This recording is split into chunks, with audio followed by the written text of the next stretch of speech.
What is up, my friends? How are you guys doing today? Welcome back. Thanks for stopping by and talking about some movies with me for a little bit. Always makes my day to talk with you guys about that. So today we're going to be talking about a movie from 1965. Guys, I was just looking for something to watch, right? And I'd never heard of this, and it sounded appropriately preposterous. So I said, yes, why not? It looks stupid. So I checked out Frankenstein Meets the Space Monster, and boy howdy was this a fantastic time.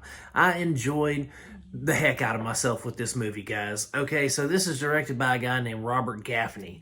Now, Robert Gaffney, don't know what else he's done, don't care what else he's done. This was probably his magnum opus, if I'm being honest, because this was just, it was awesome. It was awesome because it was so bad it was good. So this is about, there's a nuclear war on Mars and it wipes out the population, right? So then you got the princess and her trusted advisor slash doctor, and they're coming to Earth and they're going to start capturing Earth women to take back for breeding stock.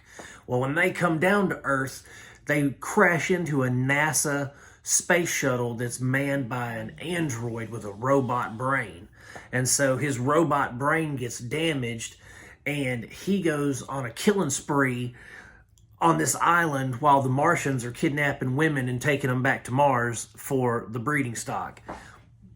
What? That is the dumbest premise ever. But guys, it was fun. I mean, the Martians look ridiculous. They look like something out of Santa Claus versus Mars, or whatever that movie is, where Santa Claus versus the Martians. They looked ridiculous, like Plan 9 from outer space silly. But it worked. And then the Frankenstein. I mean, it's not really the Frankenstein monster. It's a damaged cyborg. But he looked like, what's that old comic? Deathlock, you know, from Marvel. The guy, like half cyborg dude that was like the bounty hunter or whatever. Yeah, he looked like Deathlock.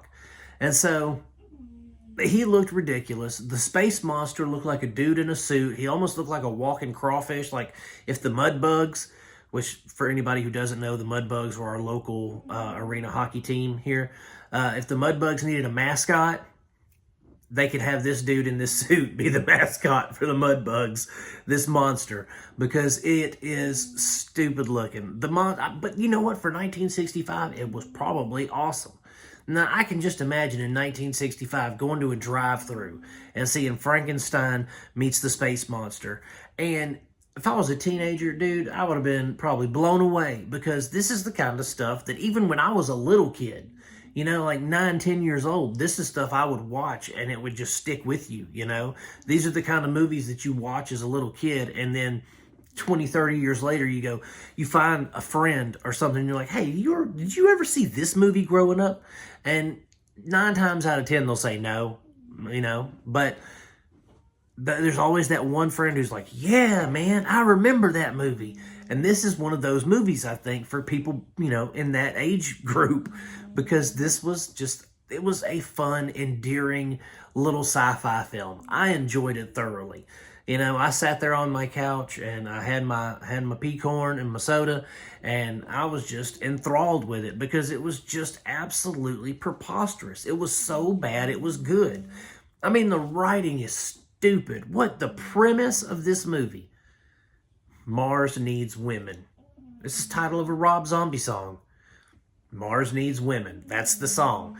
That's basically the name of the game for this film, is Mars needs women. Angry red women, and these Martians are coming down to Earth, and they're gonna take our women, and by accident they unleash a cyborg, our own cyborg, on us to attack us while they steal our ladies. It's just ridiculous, and I loved it. I love off the wall stuff like that. It doesn't get better than old 1950s and 60s sci-fi sometimes, because it's just, that was the golden age. That was the promised land of sci-fi. When you're watching those movies, you can tell those people had imaginations, you know. If they had the technology that they had now, back then, this movie probably would have been like Freddy versus Jason or something back in the day. I mean, it would have been, had, quality special effects.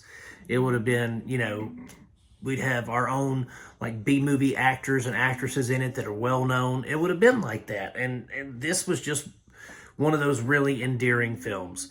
So I hope you guys will check it out at some point. If you want to, it is going to be on PlutoTv, Shout TV, or Tubi. And, like I said, this is fun. Just put on your 10-year-old. I'm just sitting here on a lazy Sunday afternoon, full off pot roast from Mama because we just got home from church. And this black and white gem has just come on. Check it out. Enjoy it. You can thank me later. It gets 2 thumbs up, guys. Thanks so much for stopping in. That's it for Frankenstein Meets the Space Monster. I hope you guys will go check it out. I hope you guys like the reviews. If you did, please like and subscribe. And let's start some conversation. If you have seen it, tell me in the comment section. That'd be awesome. We could talk about it. But anyway, guys, I'm going to keep making them as long as you keep watching them. Peace out. God bless. And I will see you guys soon.